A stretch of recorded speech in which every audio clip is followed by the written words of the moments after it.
In this video, we are picking up with our Partitioning a Segment worksheet from our Partitioning section of our Unit 1 Notes in Geometry. And we're going to pick up with question 3, which says to find the coordinates of point P so that P partitions our segment AB in the ratio of 3 to 4, with A being at the point -9, -9, and B at the point 5, -2. So just like in the last question, I don't necessarily have to graph this on a coordinate plane, but I do recommend drawing a diagram so you can get a good idea of what cutting this into pieces is going to kind of look like and where your partition is going to live. So I'm going to go ahead and start by taking point A, which I'll call this point right here, which I know is at the point -9, -9. And I'm going to go ahead and say point B is all the way over here, and we're going to call that its coordinate pair, which is 5, -2. And then I'm going to draw a segment between them.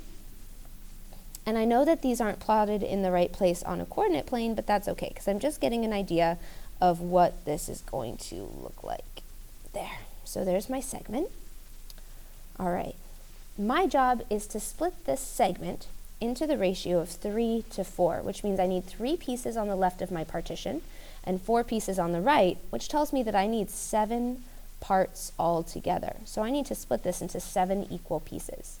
Now, to get a good idea of where my partition is going to be, I'm just going to go ahead and roughly split this diagram into 7 pieces. I'm not going to get exact jumps.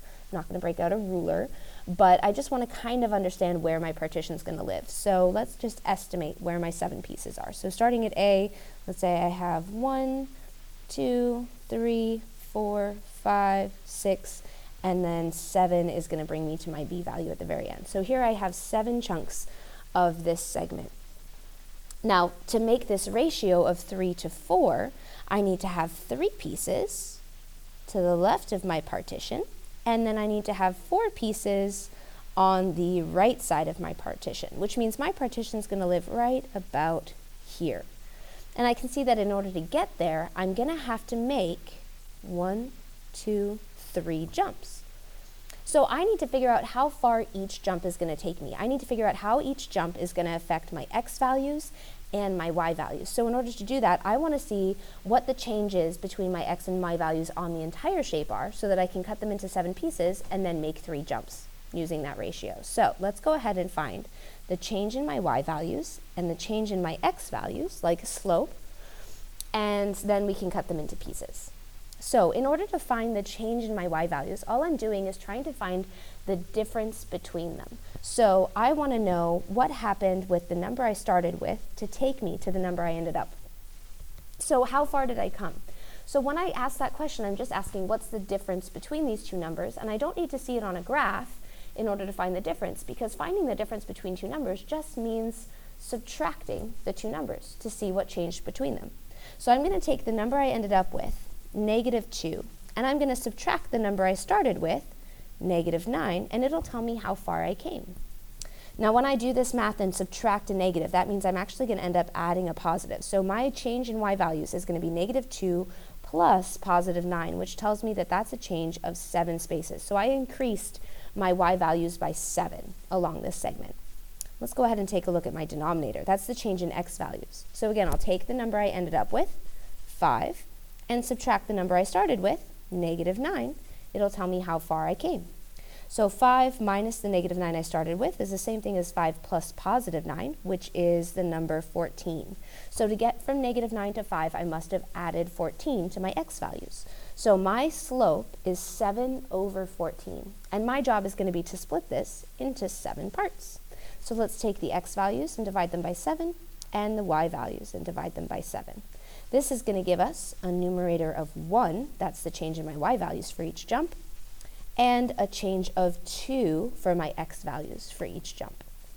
So my total change of 7 over 14 split into 7 equal pieces means that between each jump, I'm changing my y values by 1 and my x values by 2. Now our job is to get to this partition right here, which means we need to do a total of 3 jumps. So we're going to make 3 jumps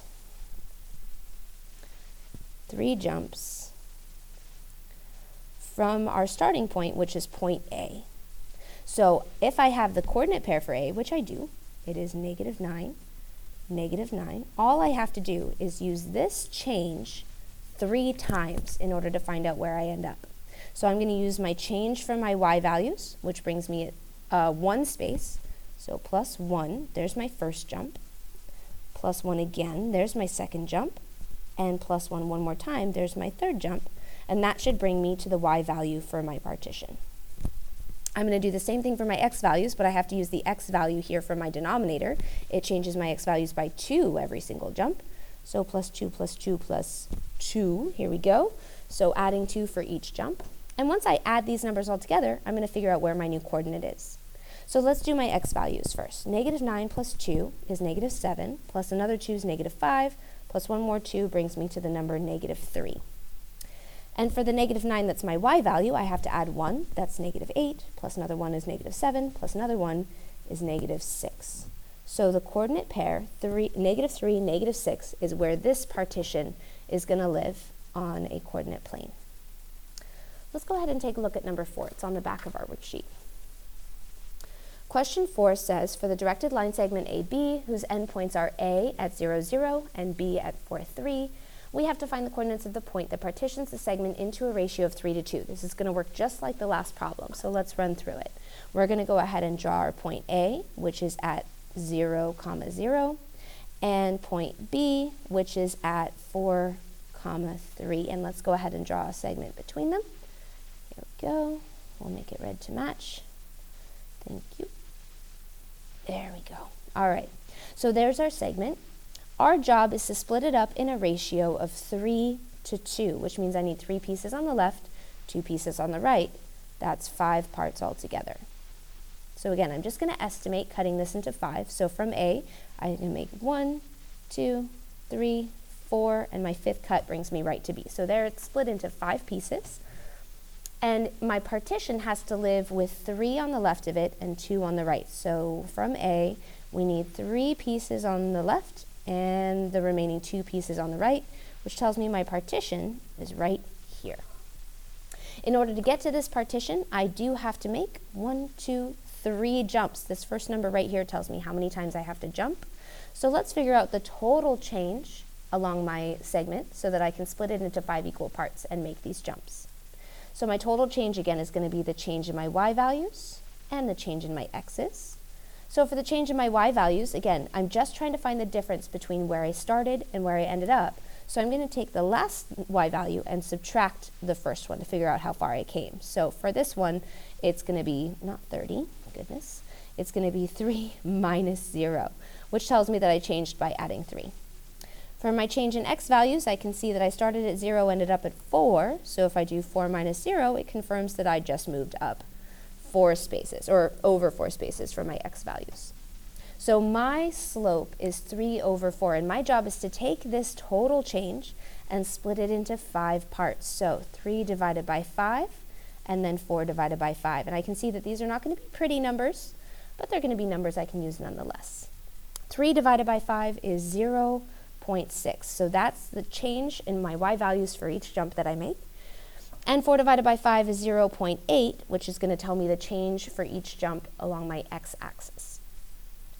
And again, in order to get from A to P, I had to make 3 jumps altogether. So 3 jumps from point A using this ratio. So my point A is at the point 0, 0, and my job is to make 1, 2, 3 jumps using these values from this ratio. So 0.6 is going to be the change for my y values. It's on top. So plus 0.6 is going to change my y values for each jump. So 1, 2, 3 times. And then the 0.8 is going to be the change in my x values. So that's going to change these guys right here, plus 0.8, and that's going to happen for each jump. That should be a 0.8. Excuse me. 0.8, and the last jump, 0.8.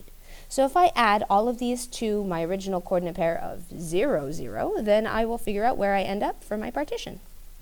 So 0 plus 0.8 plus 0.8 plus 0.8 brings me to the point 2.4. And then for my y value, 0 plus 0.6 plus 0.6 plus 0.6 brings me to the y value 1.8. So my partition lives at the coordinate pair of 2.4, comma 1.8. It's not pretty, but we did it just by adding, so it's not too bad. There's one question left for this. Let's go ahead and have a peek at it. This is question number 5. Question number 5 shows a map with a straight highway between Ashton and Bedford, and it's imposed on a coordinate plane. We want to build 2 rest stops. We're just going to call them C and D between the 2 towns so that the 2 rest stops divide the highway into 3 equal parts. So it's not telling us a ratio.